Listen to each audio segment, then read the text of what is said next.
Hi, welcome to Women Seeking Wholeness. This is Cherie Burton. I know as the holidays get nearer and nearer, well, I should say as Christmas gets nearer and nearer, and we're coming into a new year, a new season, a new time. You know, a lot of the people I follow who are really into understanding like planetary alignment and vibrations of the earth and changes and evolution and ascension and all of that stuff. It's no longer woo-woo, by the way. It's real stuff. There's a lot of real stuff. I mean, there are some kooky people you could follow who are kind of making it up as they go, if you will. But there is some legit stuff out there about what's happening with our earth. And one of the things I have found is, you know, as we're coming into 2020, it's like all of our issues are coming to the surface for us to look at. If you've heard the term 2020 vision, the year 2020, it's a year to develop your vision. It's a year to examine what's been created so far and look ahead to what can be created, both in the now and in the future. So it's about developing your vision. I just really like that. And it's also a year of the feminine. It's a year of the woman. And that means a year of the feminine healing within men. Men who are listening, you also get to look at, you know, what's been created, what do you want to create, and what is possible. So it's just a reality check. But I brought Valerie into this discussion because her story, I mean, maybe you haven't been through a betrayal. Maybe there hasn't been something as cataclysmic as maybe infidelity or anything like that.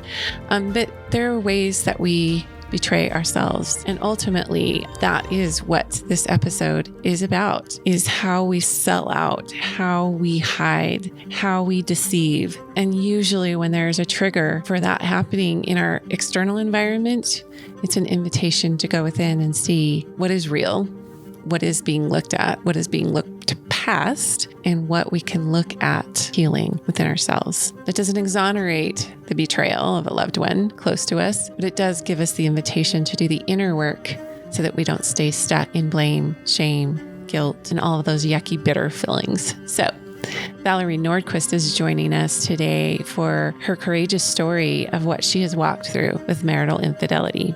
Oh, and please go to standspeakshine.com or go to my website under coaching and programs, and you'll see what I've got in the works around 2020 and a developed vision. I have a Stand, Speak, Shine school coming up. I'm filling it really fast. I'm excited. There's a great group of women journeying together to this point. I even had a man ask if he could join, and I'm like, absolutely. This is not gender specific. You could apply it to anyone's situation in life. We have a feminine branding around it, but I'll tell you, it is going to be a self-actualization program that takes you through the arc of creation, abundance, radiance, and connection. It is what we all seek. It is what we all crave. And it is yours for the taking in 2020 with a guide. And that would be me because I have my own guides who've brought me to the space where I can now train and teach on this. And I've never been excited about an offering like I have this.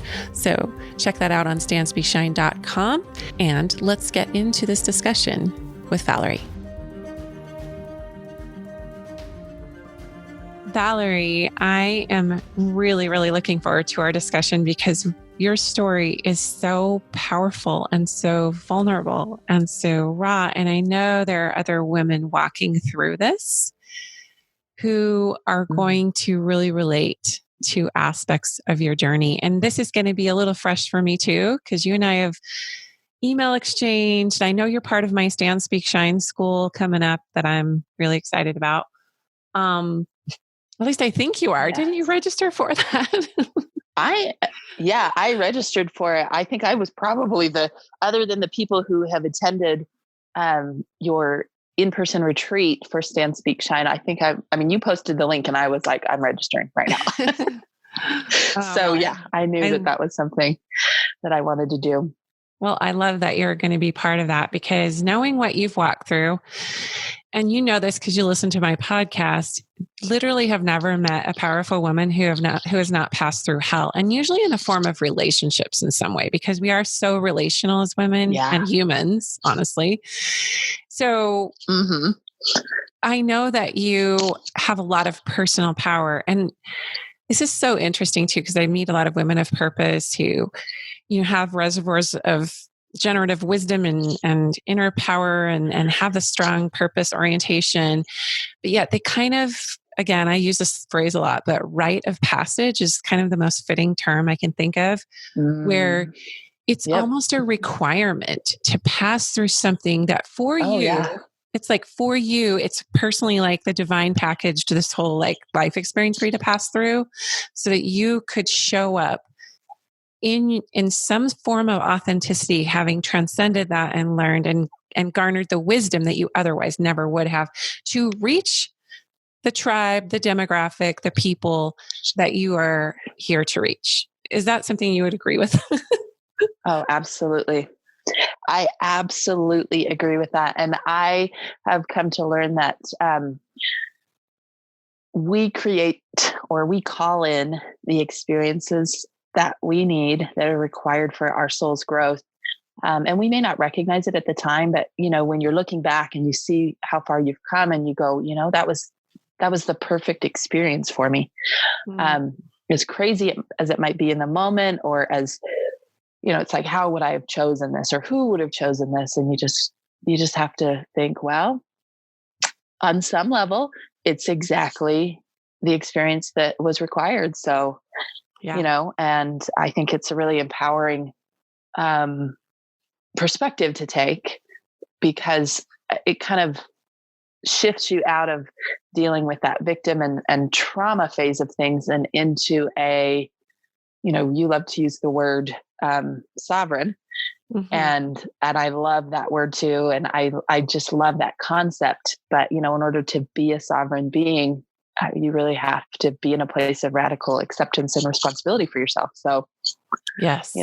choosing to see Yes. that you had some hand in either accepting or creating or calling that in, I think is a powerful place to be. Yeah, and it kind of takes you from victim to victor because when Yeah. you realize you had that accountability around that. I mean, I don't know if you listened to the Angels episode with Ashley Miller, but we got into, as we explored in depth why sometimes there seems to be an intervening, if you could say, from God or angels or the other side or the spiritual realm. Why some people there's an intervening to save their life or take them on a different course, but for other people, it feels like they're just called to go through the muck.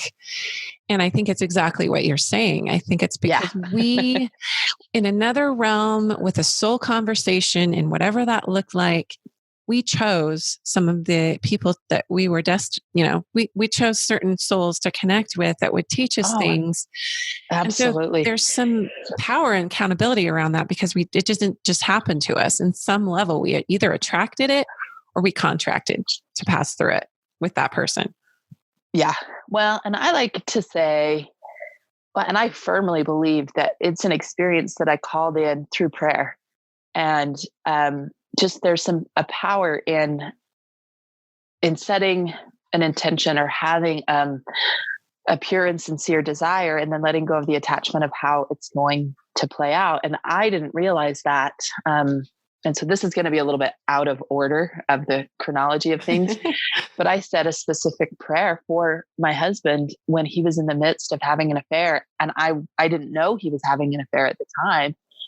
And we struggled through most of our marriage just because we were really young when we got married, and we didn't know all of the trauma that we were bringing into that space. And I realize now that we were just perfect mirrors for each other through that relationship. But I prayed for him that he would have an expanded vision of fatherhood and of family. And through this entire experience, that's exactly what's happened. And when I realized after the fact, when I was in the midst of the really deep, dark pieces of it, going back and reading my journal and going, oh my goodness, I prayed for some type of event to happen. And it's not what I envisioned was going to happen, but Yeah. seeing the way that everything rolled out, I was like, oh, this was the perfect thing. And then having to realize how much of that experience was for him, and it wasn't really about me. I mean, it was for me, but anyway, we'll get into that, I'm sure. Yeah, let's walk into that. Let's go there. Because how long were you married? Okay. How long? I know you're in the process of a divorce right now. Yeah. So yeah, we just had our 21st anniversary was in May. So at the time this all was happening, this was taking place in 2013 and 2014.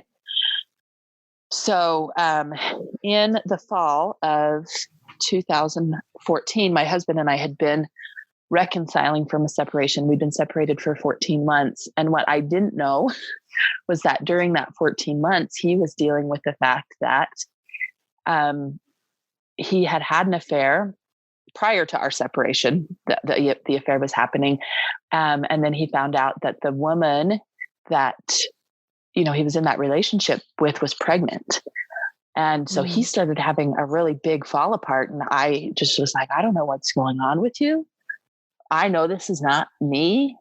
I'm not why you're so unhappy, but I think that maybe we need to separate. And so we did. And we were separated for 14 months. And he got to deal with that pregnancy and the birth of that baby and everything completely separate from me.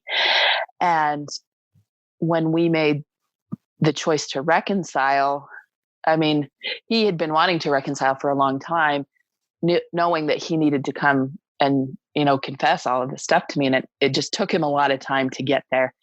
And so finally, when he told me, that we needed to have a talk about things, and he told me that he'd had this relationship and that a baby had been born, and the baby was 7 months old when I found out. When you found out. So, wow. Yeah. When he told me the baby was already 7 months old. So he had already had, 14 months of being in all of this, expecting the child and the birth of her. Her name's Remington. And, she's 5 years old now. And so I had 5 years of, sorting out what that got to look like. And it's not a very common thing. There is not a lot of help and support out there for people who experience infidelity where a baby results and then they decide to stay married. There was virtually nothing. I mean, I couldn't find anything to support me in that, because so much of the talk about infidelity is that this person that your spouse had a relationship or you had a relationship, they just need to go away and they need to be erased from your life and from your existence. And that's how you heal from that and move on. Well, I didn't have that option because it wasn't going away. It was going to be there with me all the time. And so I just had to figure out a different way of relating to it. And the way that I figured out, after, being in the depths of despair about it, and it was so unfair to me. And I was so hurt because I had wanted to have a bigger family. We had 2 kids at the time, and I had been praying for and asking for another child for 7 years. And my husband just wasn't there. He just didn't want to have any more kids. So then to find out that he has this child with this other woman, I was just completely devastated, absolutely devastated. That betrayal to me felt even worse almost than, just the betrayal of him, having this relationship with this woman. So it was a lot to have to take on all at once. And everything was just, it's like all these things come into your space all at once. And I just wanted time to slow everything down. And it's like, I want to sort out my feelings about the affair. But now I have this thing with this baby is here all the time as a constant reminder. And so it was just kind of I don't know how you would explain it. I have a really good child. So hard. Yeah. I can't imagine. I mean, I've walked through my own betrayal trauma in recent weeks and months. So, and I can speak to that in a little while, but I wanted to also say that I have a really good childhood friend who during her marriage to her high school sweetheart, after they'd had a few children together, he had an affair and fathered a child. And they ended up getting back together, she and her husband.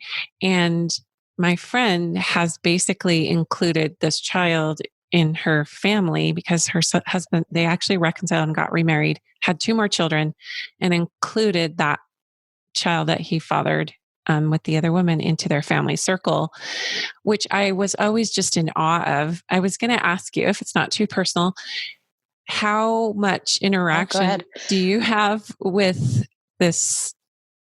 Is it the girl, Remington?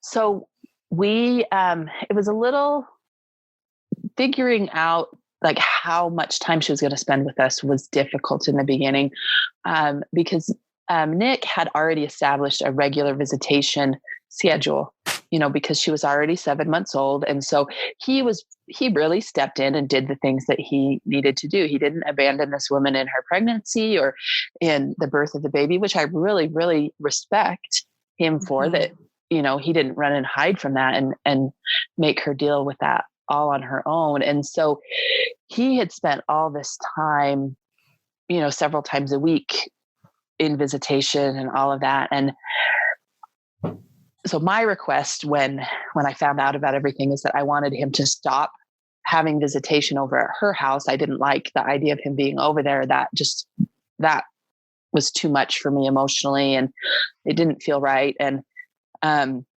so a few months into, after discovery of the whole thing, she started coming to our house. Her mother allowed her, to come to our house for visitation. And so, we had to tell our kids, Dad's had this child with this other woman. And so we're going to be bringing this baby over. And it was just, so since that point, since she was just probably 9 months old, she's been at our house, every other weekend, or, just like kind of like a standard visitation that, people have when they're divorced. It's like, one night a week and every other weekend. And the older she got, the more time she started spending at our house. But my desire was that, my kids have a relationship with their sister, that just like they would with any other sibling. I wasn't going to, I didn't want to create any separation there where Remington felt like she was less than, or that she was a product of something that was shameful. Correct. Yeah. Well, you really just have to look at the big picture and go, how does this situation deserve to be treated? And for a long time, it really felt like I was the one that was having to sacrifice everything. And I was the one that was having to put my emotions on the back burner for everybody else's sake. And I had to, and it just was like, this isn't fair. This isn't fair. This isn't fair. And it was that was a really, really hard mindset to overcome, is, trying to do the best thing for everybody involved. And honestly, her mother did not want anything to do with me, and she didn't want me to have anything to do with her child. And so it was a really, really sore spot for this other woman to have me. And I totally get it too, because here she had this relationship with my husband. Surely there were feelings and expectations on her side. And then she has this baby. And I see from her perspective, it looks like, well, he goes and reconciles with his family. Maybe she felt like he was going to divorce me and then they would be together. And now she's left with nothing and she has this baby, and Nick walks back into his life and we're a big, happy family. I'm like, how unfair does that feel to her too? It just... That's a tough thing. And, when we talk about these lessons, if you look at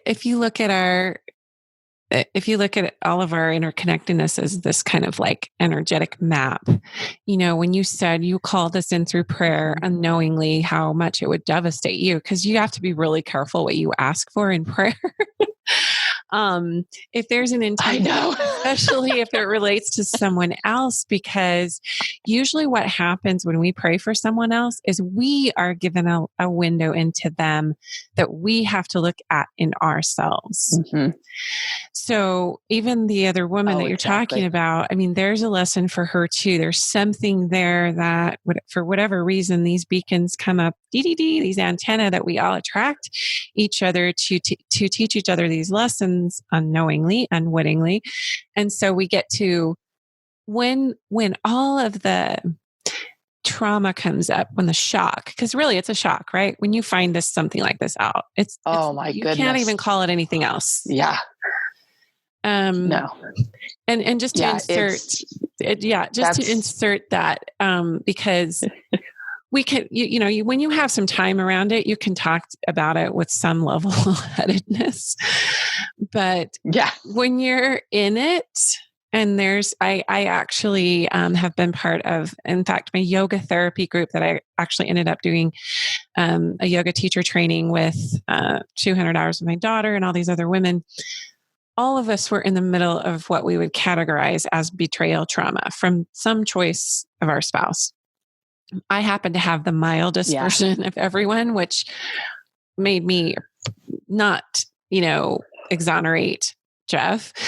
But it was a very mild compared to what everyone else was dealing with. And at the time, I didn't know I was going to go through a divorce, but ended up filing. And anyway, fast forward, we get separated in June of this year, and then kind of went on our merry way to a degree. So sad, but and then I didn't realize he had started dating. I like, it wasn't even on my radar. He would, or I would. Like, I was just like, I'm not prepared for that. Wait, I know. Huh? We're still married. And he's like, well, you ended it. And I'm like, but wait. And but it's not over yet. Well, it was the same thing. Like, exactly. And I prayed too for very similar things. Here's a man who's been my best friend for 25 years. Would have never intentionally hurt him. He would never intentionally hurt me. We have children together, a lot of children. And we've gone through hell and back together. We've raised each other basically. And now I'm seeing him go out into the field of the unknown and what could be created in the relationship domain. And, we're now coming back to a space where we can look objectively at all of that fallout and go, okay, what happened in the shock? What happened leading up to that? And how do we come back into a space of peace? Because that's the whole thing. All the stuff about lying, covering things up, that's emotionally abusive. It doesn't matter. And a lot of it comes back to, like, what are your agreements as friends? What are your agreements as a couple, even in a separation or even when things are coming down? And we had never defined that. So it was a massive shock to me in the form of, I could not eat or sleep for weeks. All this time I'm doing the podcast, all this time I'm running my business, all this time I'm parenting, all this time we're separated and I'm a single mom. And I know you can relate. It's just like you do what you have to do. And at the same time, you are never the same after this. You were never the same because I remember. Yeah. Walk us through what your pain, how raw and real that was. Cause I know there are women listening that are in it. They're literally in it right now. Yeah. So one of the things that was amazing to me was, and I'm going to kind of preface this with a few things. So, we'd been in that separated state for 14 months, and then my dad passed away. And I think what really triggered my husband and finally coming and getting transparent with me is, we go to my dad's funeral, and I'm speaking at my dad's funeral. And, I had a really rocky relationship with my dad, and, he was an interesting character. But one of the things that I spoke about at my dad's funeral was just this concept of grace. And we're not a collection of all of our sins. That's not who we are. And I quoted a scripture from Romans in my talk.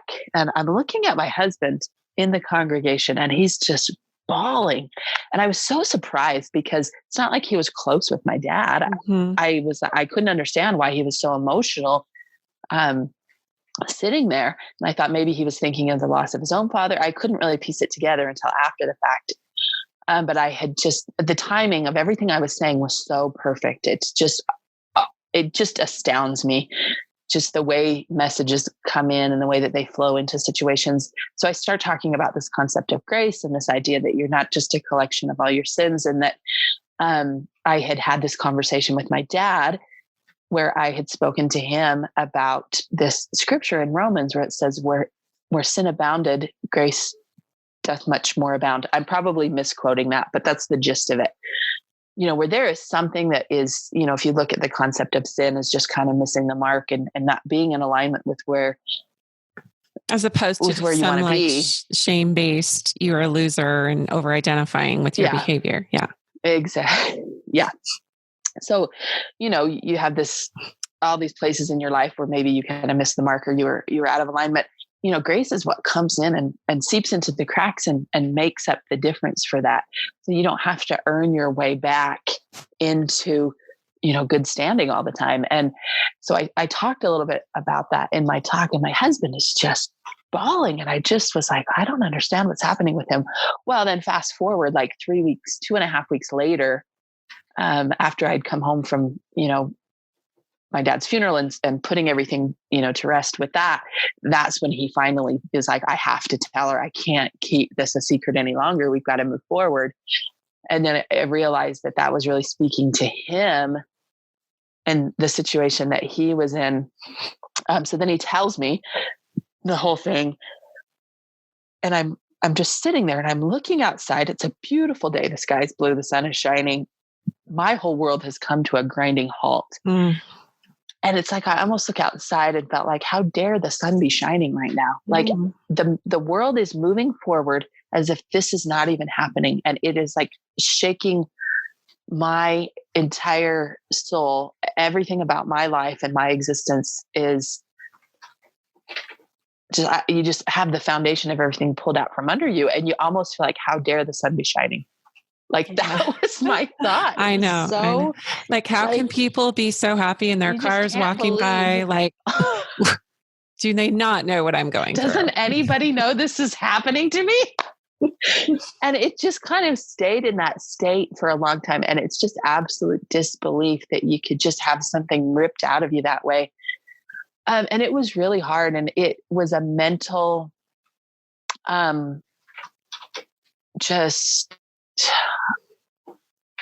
I don't even know how, like, shock just is what you have to conquer. Soul shock is the mentally. Best. Yeah. Well, and anytime that there is something that anytime that you're presented with something that threatens your safety, your personal safety, and especially in a betrayal situation, from what I've learned, because I literally went to a center with other women who are processing these things. And I don't mean to paint Jeff in a light of, he never cheated on me ever in our marriage. But it doesn't mean that you don't feel the same feelings of I felt exactly this other woman being present. I felt exactly the same. In the separation.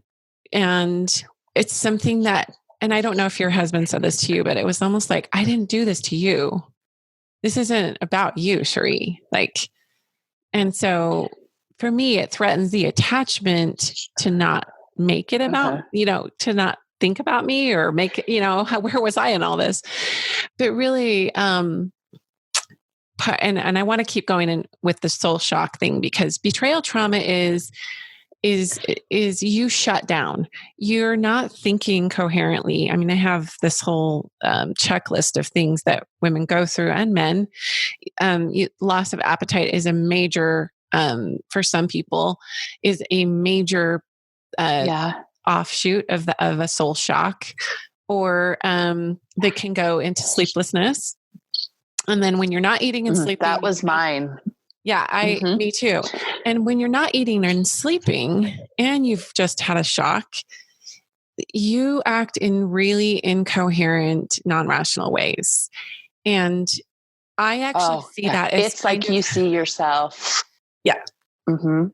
Well, You're like standing outside of your body. Yes. You're not in the driver's seat. You're not. Watching yourself do things and exactly. You become like an outsider in your own existence, like watching it play out. And it is a very, like, I don't even know, discombobulating is not even the word, but it's, well, and it's interesting that you said, your husband said, it's not about you. This isn't about you. I didn't get that message from my husband. He really, really detached and shut down, and he was not emotionally available to me or supportive to me. Like after a few weeks, he'd had enough of it, and he could not support me anymore. He could not be with me in my pain or my grief. And he experienced a lot of anger and frustration toward me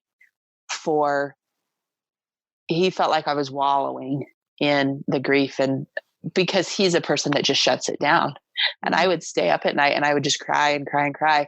And I would leave our bedroom and I would go up in the living room so that I would be separate from him. And he told me that he would just like put a pillow over his head so he couldn't hear me anymore because he just couldn't handle it. And that again was another thing that I had to choose to not take personally, because he was doing what worked for him. And if he didn't want to jump in and look at his own pain, how available could he be for my pain? If you really want to be present with somebody through something, you better have had some practice in being present with yourself. Otherwise, it's just not a possibility. And so through all of my prayer and through all of my I felt so abandoned and so alone. And I would just stay up at nights and I was seething with anger and frustration. And part of it was because I wanted to control some aspect of it. And I realized I had no control over what was happening in that moment, Right. And the thing that spoke to me, the thing that came to me, the voice or the inspiration that came to my mind was that exact wording is, this is not about you. And I eventually, and this was many months down the road, got to see that, sitting in prayer about it, being so hurt. And I'm just not a person that can hang on to being angry or right. You're not, or you're blame not right. or, well, and because I just am so miserable. I'm like, I've got to do something different because this misery is not working for me. Right. And so I bump up against my stubbornness and my desire to be, and I can get really self-righteous and I can get really indignant. And I think that there's a place for allowing all those things to come up. But when I peeled back all those layers, I realized that there was this level of surrender that I was going to have to go to. And when I finally just went to my knees and surrendered it and was like, I have got to find a different way of being with this, then the answer that came was, this is not about you. What happened with this child was for Nick because it's something that he needed.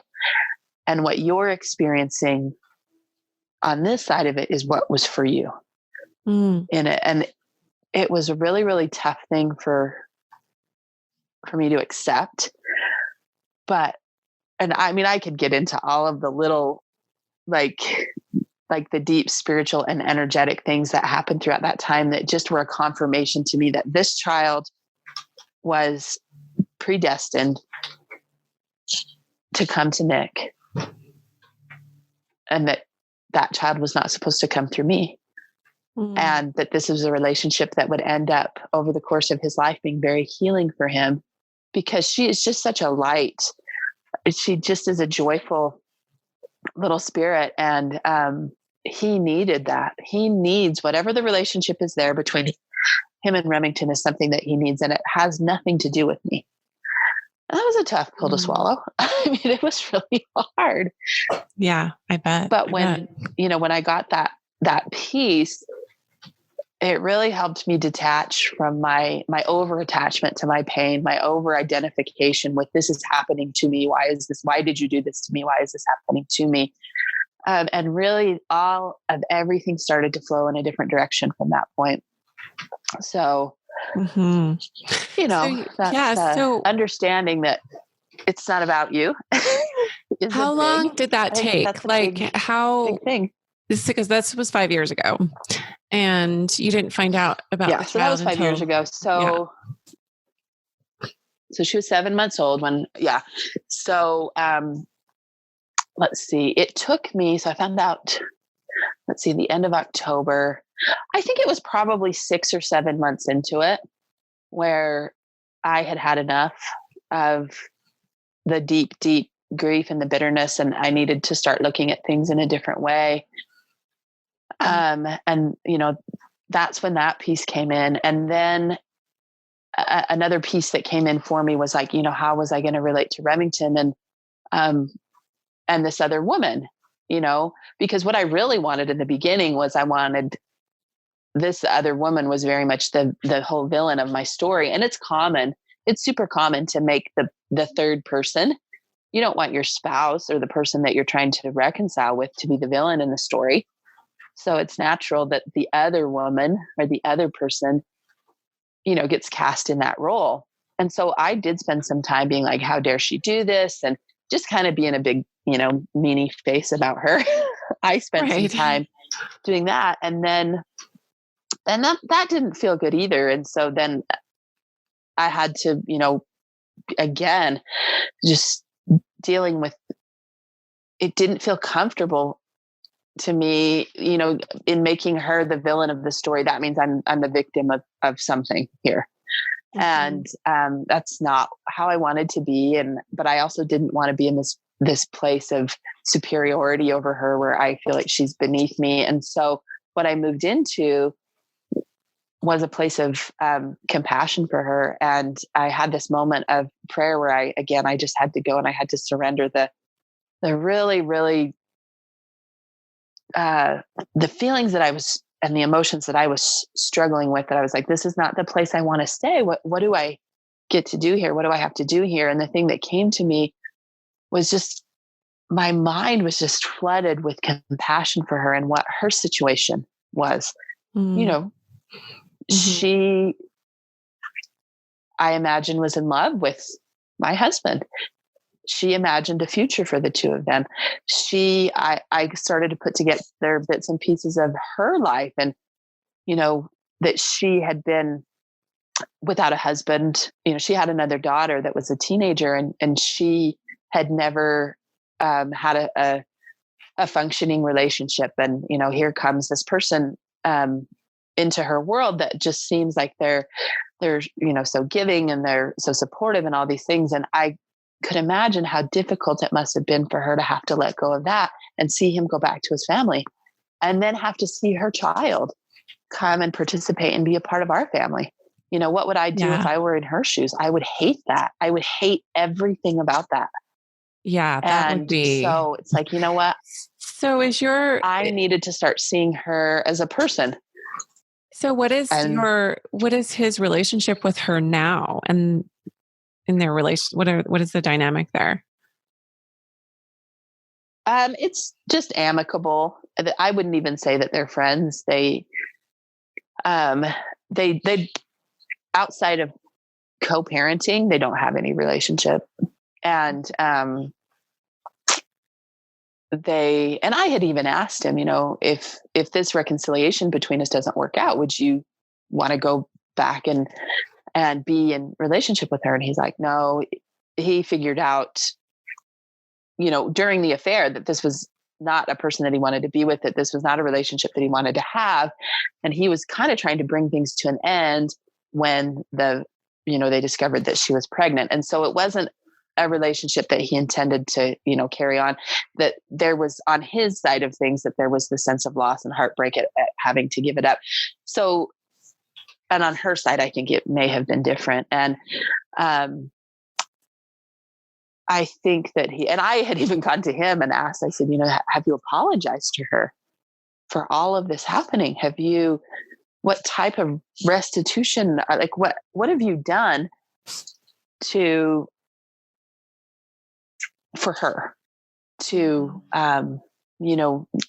make this right? And of course he told me that he had apologized to her profusely. And, he really saw how unfair this was for both me and for her. And, it was just we just really have to see people and situations as we're human. We're all human. We're all having an experience. And my big takeaway from all of it is that everybody's experience is valid. Her experience with heartbreak was not any less valid than my experience with heartbreak. Now, she wasn't experiencing betrayal or the same things that I was, but certainly some of them were similar. And so then my thought was, who am I to invalidate her experience or say that she has to go away and she has to be this woman who's under the shame of a scarlet letter her entire life, right? Right. Some adulteress who had an affair or, people, I had friends that would jokingly just refer to her as the baby mama in kind of like a derogatory sense. And I just got to where it's like, I just didn't like that. And it's like, she deserves for her story to be heard and to be validated. And she deserves to be seen and to walk through whatever her pain is and whatever her journey is, with dignity as well. Right. And that was a huge, huge shift for me. And it was not an easy one. Right. But and that's really the perspective that I've taken about infidelity. And it's like, what if more people chose to see, whatever was happening, between their spouse and this other person as valid? I want to look at it and go, Nick had a relationship with this woman, and however, out of integrity that might have been, he sought that out for a reason. His soul was needing and wanting something, and he was answering that, and in a really messy way. And that's not the choice that either one of them had to make. But it was really important to me that both of them understand that, your relationship and whatever happened between the two of you is valid. And it could have even been something precious and valuable to you. And I'm going to choose to be okay with that. And I'm going to choose to see that my relationship with Nick doesn't have anything to do with that, and that we can integrate all of this stuff together. And I can see all of Nick's experiences as valid. They were all things that he needed for his soul's growth. And so,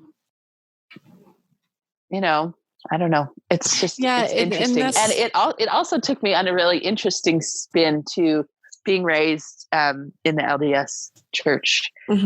And I'm sure anybody, usually women, if you've done any wrestling with the idea of our roots are in polygamy and how women dealt with that.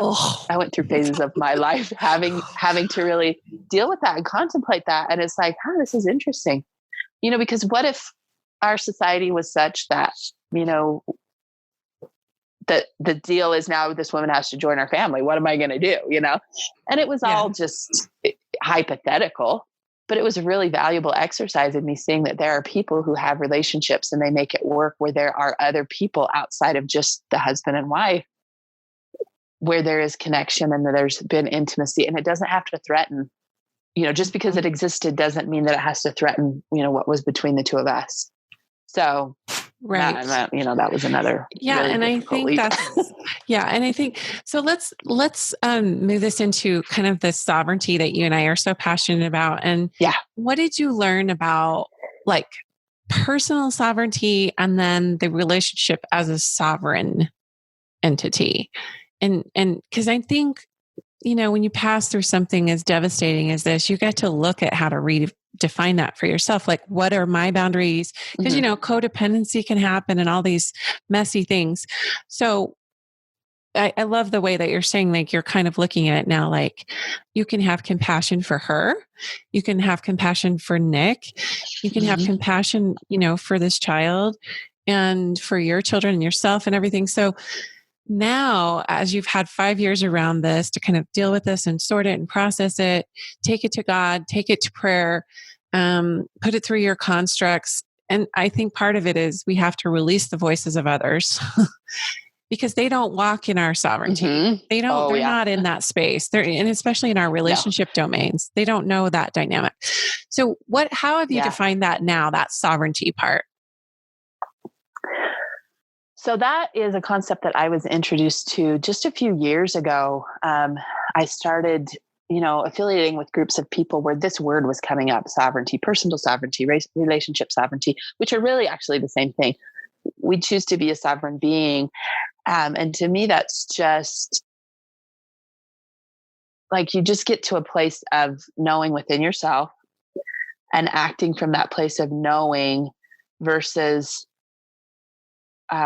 having your, how do I say, so much of what we do is based on something external, something outside of us telling us what to do, what we have permission to do, how to, where we should define our worth, where we should define our our worthiness, our virtue, all of these things. And, so we're always searching outside of ourselves. And I think that we do that in relationships. We're always looking at the other person to say, tell me who I am, tell me my worth, make me feel good about myself, bind up all of the broken pieces of me. We don't know that that's what we're doing. But really, when you choose to be in a place of sovereignty, you're taking responsibility for yourself. And you're allowing the other person to take responsibility for what's theirs.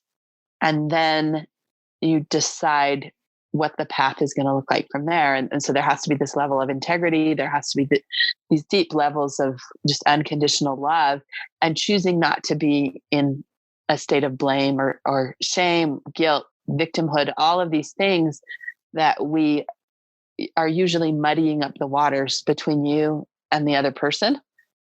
You choose to clear all of that up and then act from a place of, I guess I would just call it personal responsibility.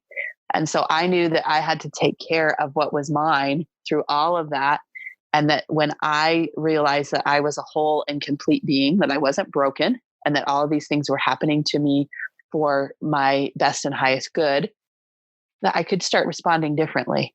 And so I think, somewhere in sovereignty is this choice for our response to things. I'm choosing my way of being, and it's not being imposed on me. I'm not looking outside of myself for it, if that makes sense. Yeah. And I've been learning as I dive into the feminine arts, kind of one of the, I guess, distortions that I used to buy into that I didn't understand about men and women is that, we have been trained to think that women are more intrinsically motivated, and because we're so intuitive when we go within and all of these things, the feminine is within and deep and whatever, but actually men are more intrinsically motivated and women more extrinsically motivated, in the sense that we're so relational. Oh, absolutely.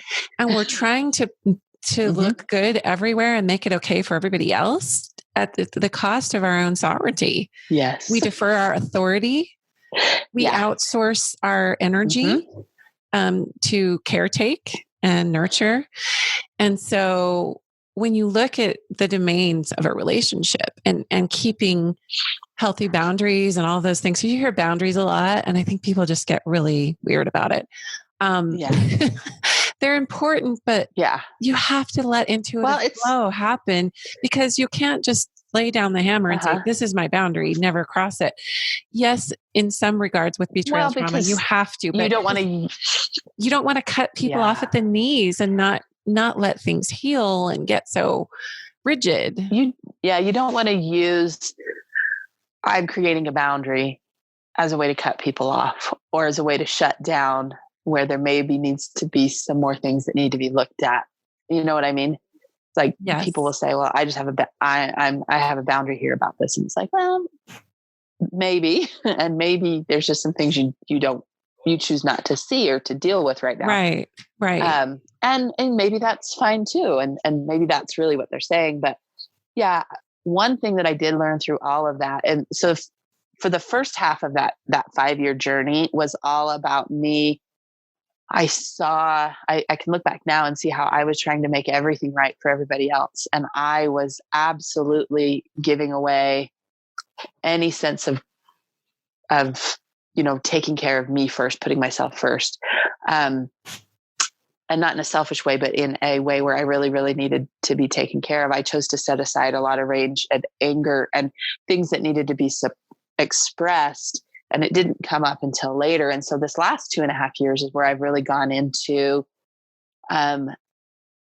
giving myself permission to act on my own intuition, act on, what really feels right. And what I was really, really surprised about is you would think that after a big event like this, a betrayal, this sort of thing, that I would feel, I have permission to exit this relationship if I want. And because of the way that I had been taught that, you make a covenant in marriage and, I'm bound to this and I'm bound to this covenant and to making it work like for eternity. Right. And it took me a really, really, really long time to get to the point where I felt like I had permission to not be in that place anymore. And I just kept looking outside of myself for somebody else to tell me I had permission to leave. And, when I walk through that, just to kind of bring that back into that inner authority that I'm talking about, because when I prayed, it was like God was saying, we are aligned here. You and I are on the same team. So whatever you choose, I trust you. I felt that because part of the empowerment. But was that like nerve-wracking for you? At first, but at the same time, it was so liberating. It was like, okay, wow, really? I get to choose. You're not going to be disappointed in me? Yeah, because exactly. And realizing that you do get to choose, and that it's not I think sometimes we're looking for, quote unquote, God's will in something.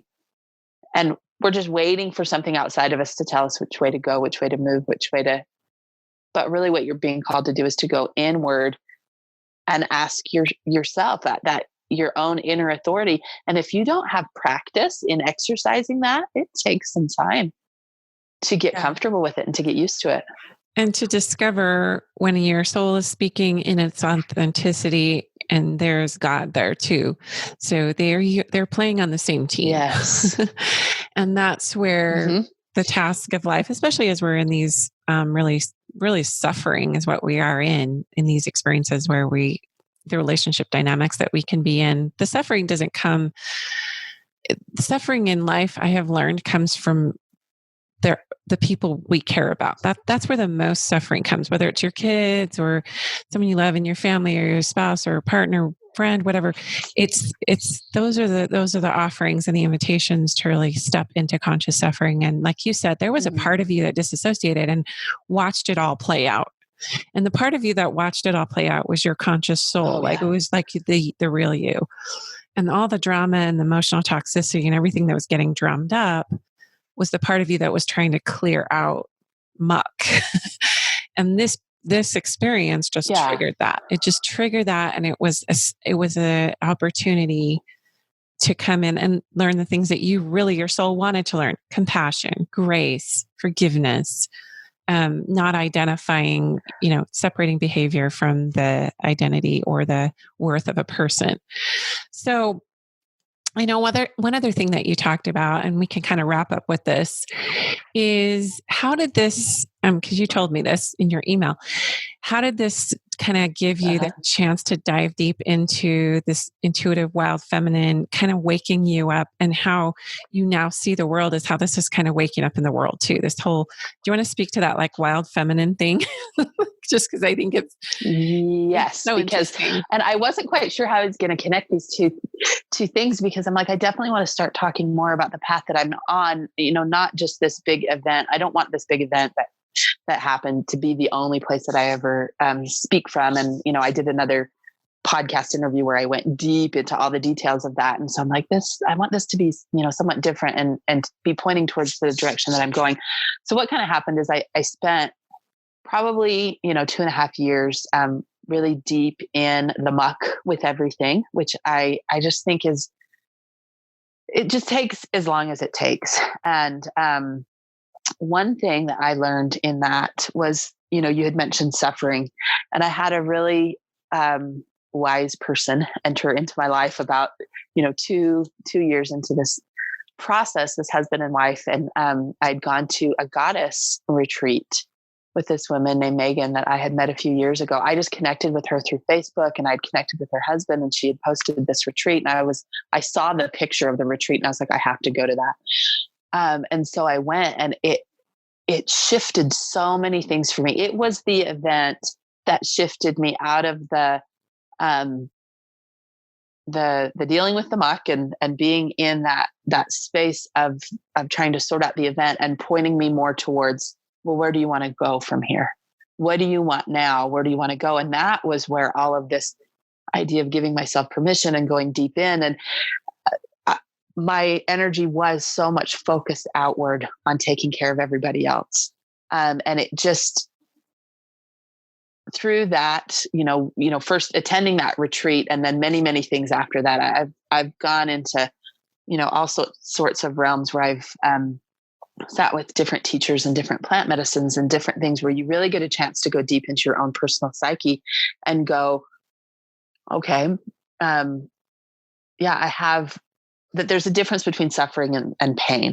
We're all going to experience pain, but we choose whether or not we're going to suffer from it. We can look at the pain and we can go, what is this telling me? What is this inviting me to see? What is this pointing me towards? Or you can choose not to see any of it and just continue to suffer. And so that was the opening up for me of going a different way.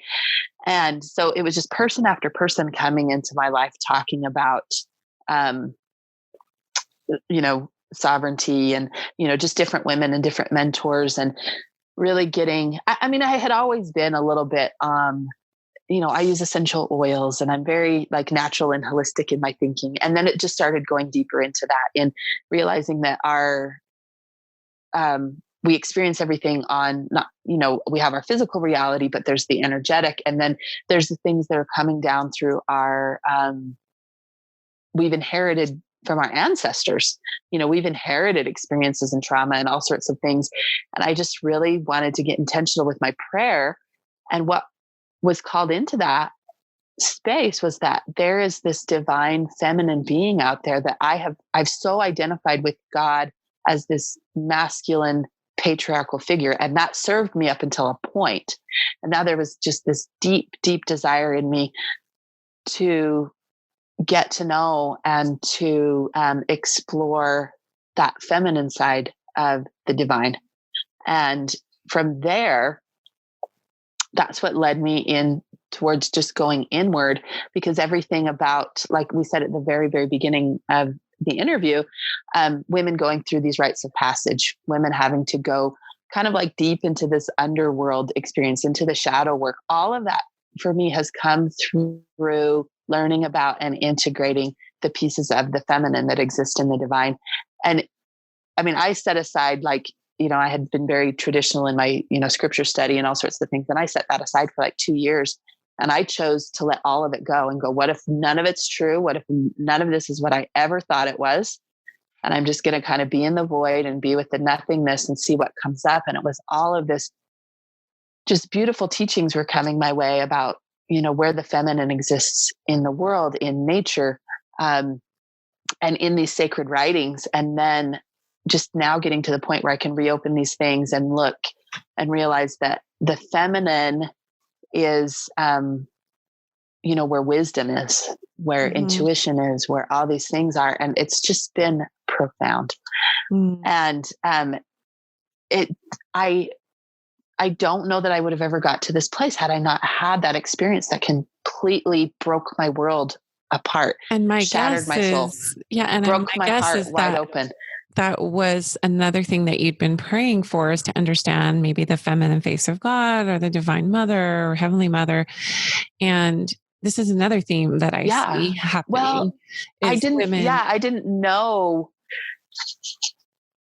It's almost like I didn't know what my own soul wanted. I just would feel this like crying out, this need to be, it's like, I just want to lay down and be taken care of. And I just was craving a very nurturing space.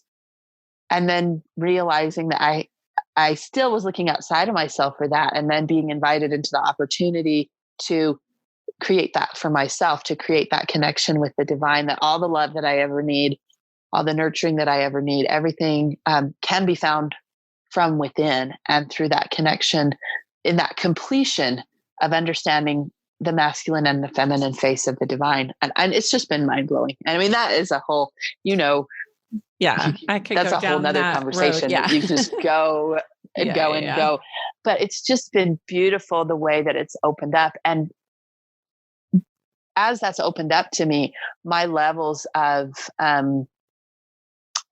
understanding how that relationship between Nick and this other woman came into being has even expanded, because I see that, in that, where's my husband looking for the face of the divine mother? maybe he felt some wounding in the relationship with me where something was shut down and he's seeking the companionship of a woman. And it's like, how can I not respect that women play this really significant role in the world? And that's why I'm so passionate about every woman's story is valid. Every experience is valid, even if it's messy. I really, really want to honor that in women so that they can step out of shame. I do not want this woman who had this experience with my husband to feel ashamed of what happened. I want her to feel absolutely zero shame and guilt about it at this point. And for her to even feel empowered, Right. And I think it's just been through my discovering just how powerful this connection with the wild, I say the wild woman, the wild feminine. Are you familiar with the book Women Who Run with the Wolves? Oh yeah. Yeah. That's on my shelves. Clarissa Pinkel Estes or whatever. Okay. So, that book has been life-changing for me. And it's been a slow read. It's taken me almost 2 years and I'm almost through it, but it has been profound. If you want to understand going into the depths of, the intuitive female and into the feminine energy and the feminine psyche, it just is, it's a beautiful, beautiful text to take on in a scholastic way, but also in just a soul seeking way. And, it's just been, I thought that my experience with the affair and with the baby and everything was my dark night of the soul. I thought that was not even the case. It's never, no. When I got to this, it's never about, that's what people don't understand about the dark night. It has nothing to do with other people. It's completely between you and your creator. That's it. No, it's when I had my whole entire identity stripped away and everything that I knew and thought to be true had to be released and let go of. And you have to come at what I call these altar experiences. I had to go to the altar and lay down every single thing that up until that point in my life, I had been sure of or been certain of, and be willing to go into a space of complete trust where everything was uncertain. Maybe nothing was what I thought that it was before, and to just exist in complete, it's just me and my breath. It's just me and my spirit. It's just me and not seeking anything to define anything for me. That was the dark night of the soul. Because it was so scary to strip away all those identities. And then what comes up is all the sadness you've ever experienced, all the ways you've betrayed yourself, all the ways, it was just, and it's interesting you say the word betray, because that's the topic of our podcast and a great place to wrap it up. Yes. Yeah. When you are betrayed by someone else, you get to look at how you've betrayed yourself. And I think that is the biggest. Exactly. It's always about us when we get triggered. It's never, ever about anyone else. And taking that ownership and accountability, as hard as it is, and that doesn't mean we don't get to be human and throw temper tantrums and hate people and tell them they're misbehaving and punish them. But at the same time. Yeah. But at the end of that. Yeah. At the end of the temper tantrum, we're still there, and it's still about us. Yeah. Sure. And you just get to ask, what is for me in this? What is working for me in this? How is this working for me? Just inviting yourself to get into wondering how it's all, working for you is such a, there's a lot of freedom in it, but it takes a lot of personal responsibility. And when you realize that maybe you're not prepared for like radical personal responsibility, and maybe that's where your work gets to start is, what's standing in my way. And, you get to start looking at all those things. Where have I betrayed myself? Where have I dishonored myself? Where have I given away my power? Where have I not believed in my own authority to act? So it's all, I just think that we're going to create whatever experience we need to get us to that point, the point that we're talking about right now. We will call in whatever experience we need. And usually it's something pretty severe. When you're ready for it, you can probably expect something pretty earth shattering to happen in order to facilitate that complete breakdown of self in order to, kind of rise up through that. Absolutely. And so, whatever the listeners are walking through, whether it's a betrayal or a pain point in a relationship or an inability to connect, whatever, there's always somebody that has something issue going on with one of their relationships that they care about. So maybe the reframe is just, hey, is this reflecting back to me when I need to heal in the relationship to self?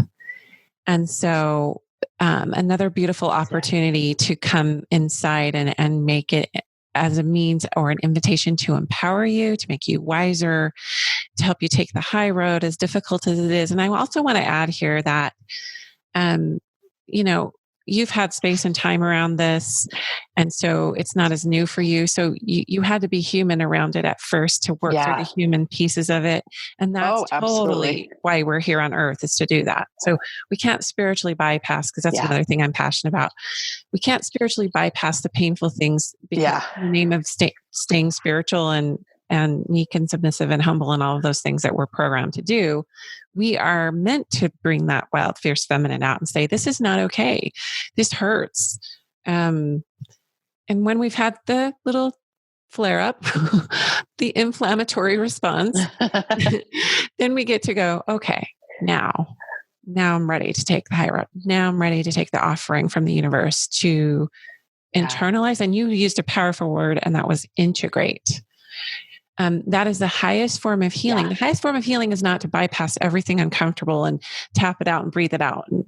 No, you take everything you've walked through, good, bad, or ugly, and you internalize it and integrate it into, and that's where the wisdom comes. That's where the body wisdom comes. That's where the life, that's where you become like an oracle for others, is because you now have integrated it, and it gets to be a catalyst to help heal. You'll first learn it.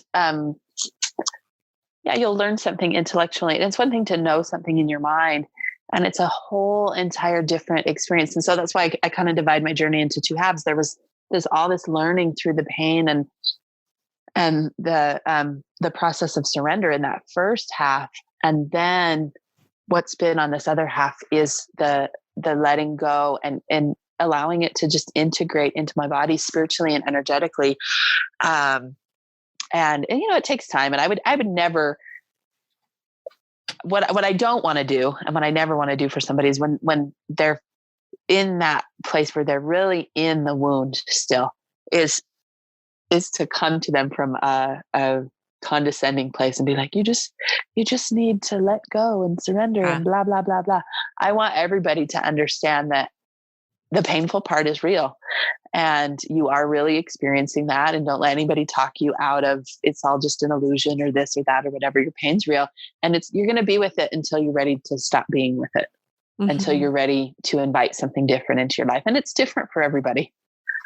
Certainly we can encourage people and we can offer them information, but their soul will be ready when it's ready. And what you can do is you can support people in knowing how to accept the calling when they're ready, but to not try to force that on anybody. Usurp that on anyone. Yeah. Cause we're all on a different journey and a timeline, and what might take somebody a month could take someone else 5 years. And it's in the spiritual realm, time is irrelevant. It's not good, bad, right, or wrong. It's just time. And we're so linear. We think and especially with grief, which is a close cousin of betrayal. There's no statute of limitations. There's no nothing. It's just, hey, you've got, and that was the other thing that I felt from God when I went to him about what to do with my marriage and whether to file for divorce, what to do, was like, hey, I'm not in any hurry, and you shouldn't be either. But I trust you. Everything's going to be okay in the end. And that was very comforting. It is nice to know that you can take as much time as you need.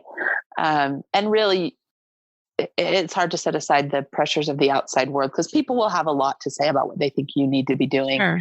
And again, to just let that stuff go and to be in your own, resting in your own authority and your own knowing about the timing of things, again, is just a really, absolutely, it's something that you have to give yourself permission to And that's to experience. So my whole emphasis on this podcast around, that word wholeness to me is about integration. Wholeness isn't about being a perfect person. It's about taking all of your weaknesses, limitations, suffering, excruciating trauma, whatever you've walked through to this point, and integrating it for your own wisdom and its gifting to others.